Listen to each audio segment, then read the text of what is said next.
مريض الغدة الدرقية النشطة ده جسم بيشتغل زي محرك حرارته عالية ومرتفعة، وبيفقد سوائل بسرعة. دواء الغدة النشطة يختلف تماما عن الهرمون الخاص بالغدة الخاملة. ده دواء مرن ومش أناني، وامتصاصه مش بيتأثر بوجود حاجة معاه، بمعنى إننا ممكن ناخده مع الأكل أو بدون الأكل. عدوه الوحيد هو اليود.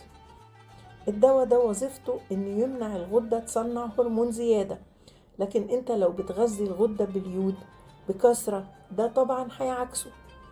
الأطعمة الغنية باليود أهمها الأسماك والمأكولات البحرية. الإسراف منها بيمد الغدة بالوقود لتصنيع مزيد من الهرمون، وده طبعا بيضعف تأثير الدواء.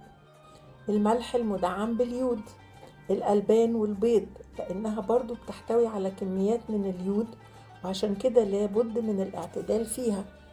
أعشاب البحر وخصوصا الموجودة في السوشي دي مصدر كبير جدا لليود، ده لأن الغدة في حالة النشاط بتكون جعانة لليود، وبمجرد دخوله الجسم بتلتقطه بسرعة وتصنع منه الهرمونات. دواء نشاط الغدة بيحارب علشان يهدي جسمك ويسيطر على ضربات قلبك وعلى رعشة ايديك. انت ممكن تكون بتساعد الغدة ضده من غير ما تحس.